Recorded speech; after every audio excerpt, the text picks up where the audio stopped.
All right, fitting time of year to have a former NHL general manager join us here on the Dregs Hockey Podcast. That is Dave Nonis, a friend of the podcast. And, we're just a couple of days out from the deadline now, Dave. And I want your sense, your feeling on some of the deals that we've seen. I don't want you to go through all of them, but how surprised are you at the amount of futures that are being invested here on some of these deals? And I'll look at the Tampa Bay deal. Right, so they acquired Tanner Jeannot from the Nashville Predators for Cal Foot and a boatload of draft picks. But, you could basically pick any one of the bigger deals, and there are a couple of significant future components to it, right? Both prospects and draft picks. Are you at all surprised at how creative some of these general managers have gotten over the last week to 10 days?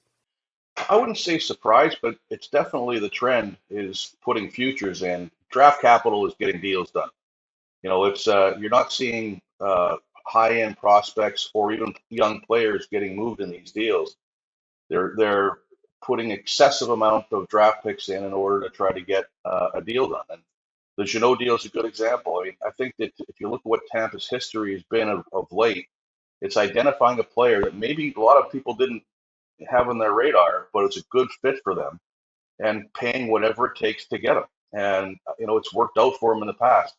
But if you look at the drafts picks that have gone, that's something that if you look 15, 20 years ago, that never happened. If you were moving a second round pick or 2 seconds, that was a lot. But the landscape has definitely changed. Right now, it's a situation where rebuilding teams want the draft capital. They want to get as many picks as they can to try to reload as quickly as they can.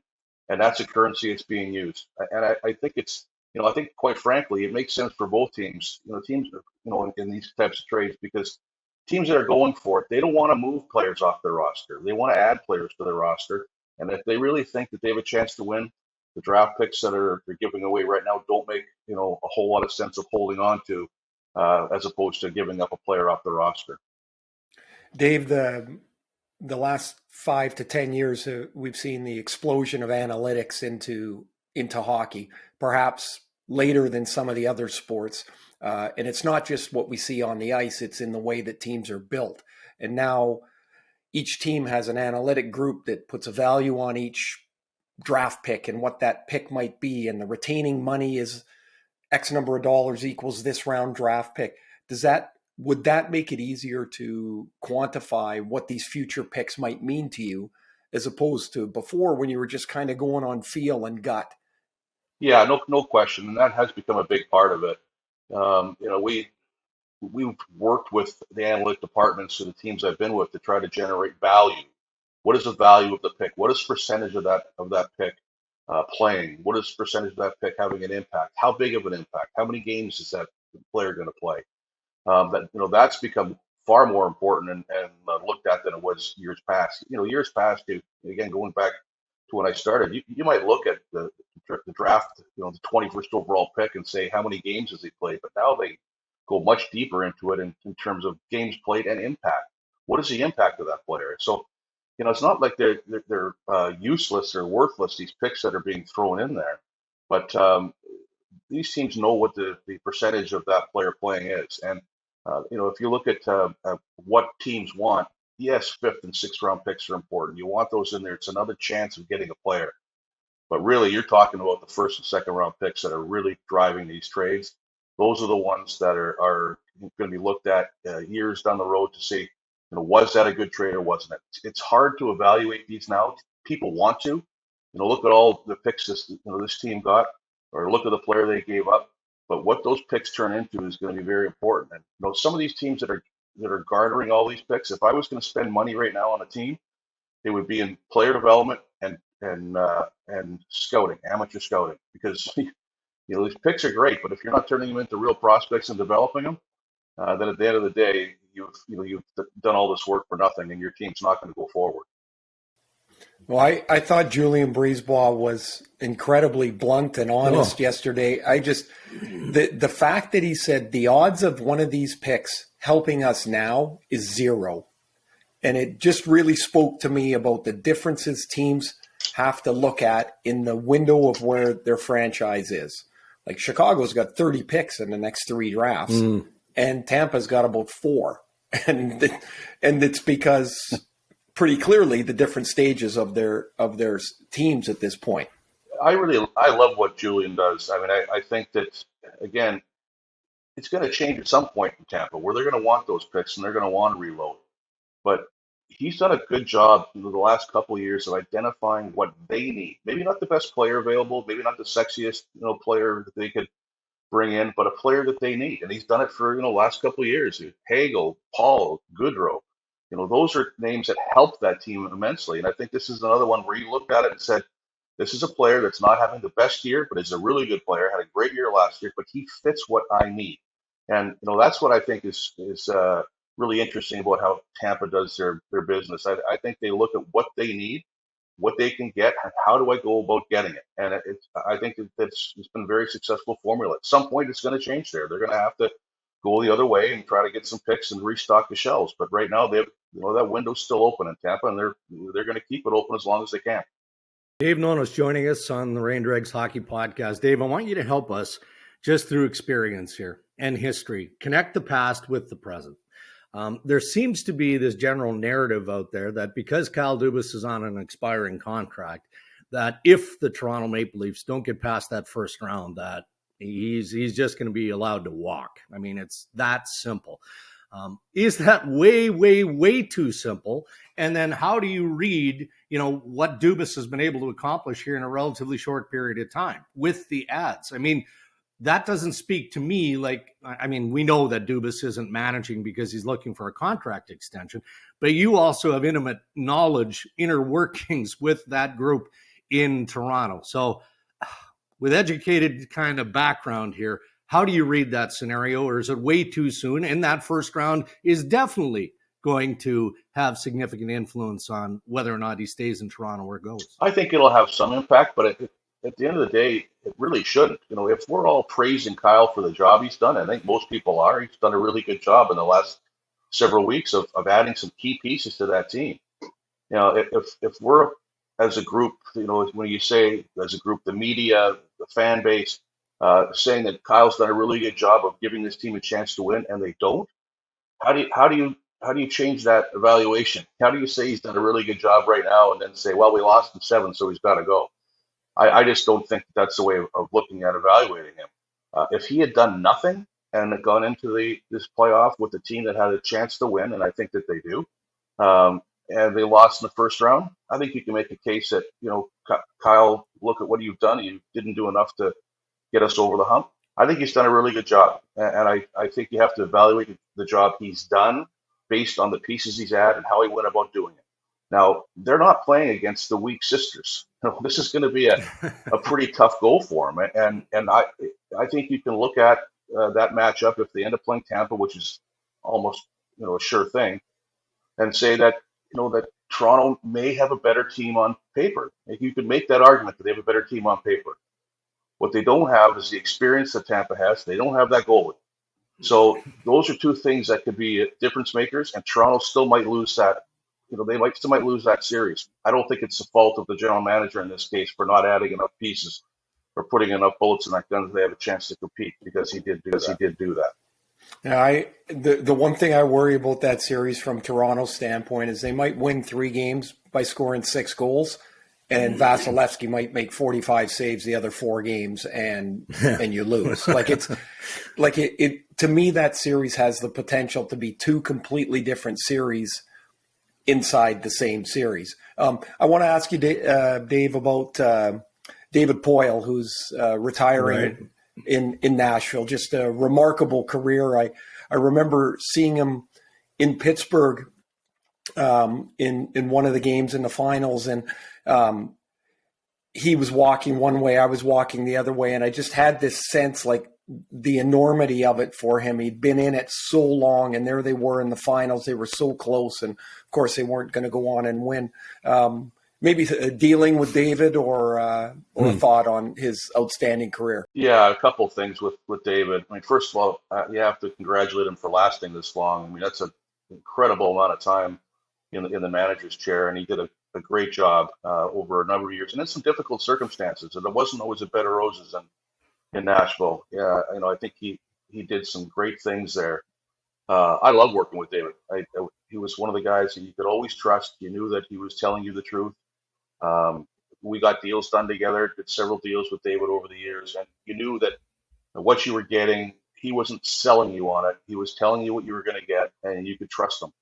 So I think it's, I wish he would. Some people you wish would have had their name on the cup, and it didn't happen.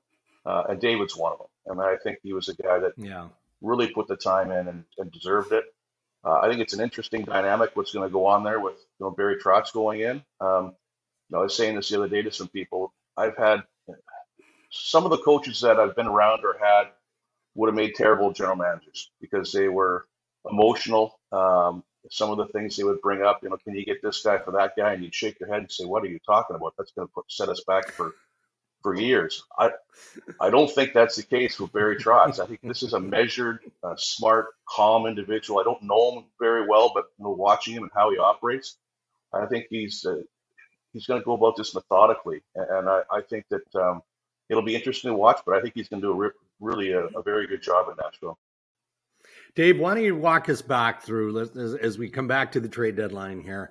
It's always about deals that didn't go down, right? And I'm sure every year as you're sitting in the general manager's office, be it a small deal or maybe a much larger deal, there were deals that you just couldn't pull together in time for the 3 p.m. Eastern trade deadline. The Roberto Luongo trade to Toronto comes to mind. I mean, was that right up there with the biggest? That was close, but you just couldn't pull the trigger, or they wouldn't accept the deal that was there? Yeah, that's probably the biggest one in my career. There's been a number over the years, but in terms of impact player, it would have been Roberto.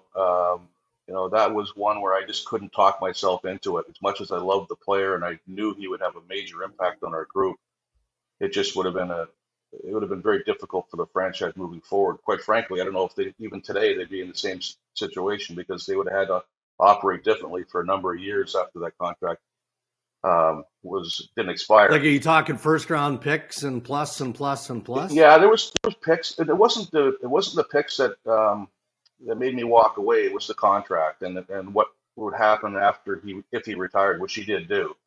So the penalties that would have been associated with it. Everything else would have made sense. I mean, it was set up in a way we weren't giving up a lot of players. We were just giving up picks. We were giving up one goaltender going back, but as much as I wanted to do it, I couldn't bring myself to do it. And I think looking back at that the playoffs that year, we would have gone on. We would have beat Boston, and we would have gone further.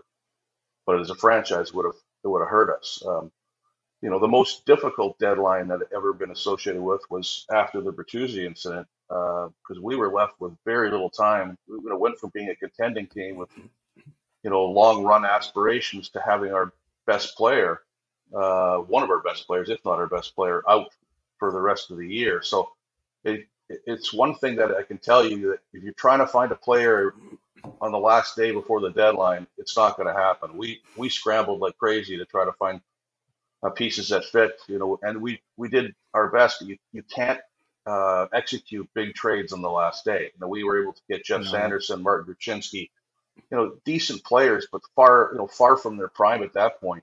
And people that think that trades get executed, yes, they get executed, finalized on the days prior to the deadline, but they're really not done there. They're done in weeks, even a month beforehand, and that's where these deals get put together. So we're all watching the next few days to see what other deals fall, and there'll be a couple that I think that we're maybe a little bit surprised at, but they've been working on these for a long time. They're not going to happen in the next 24 hours.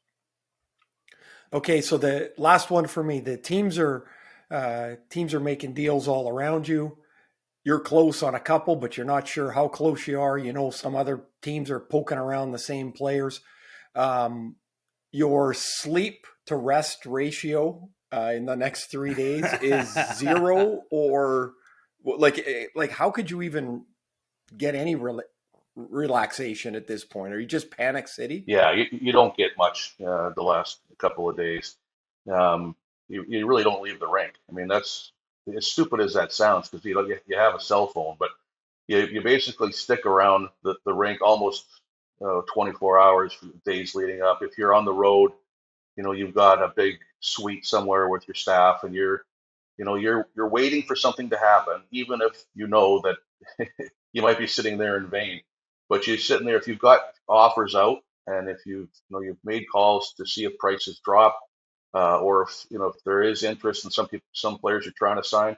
Yeah, the last couple of days there is no rest for the managers right now. They're full on trying to get these deals concluded, and just to see if there's something that might fall on their lap, which does happen. But when I say fall on your lap, it's usually a player that you've asked about.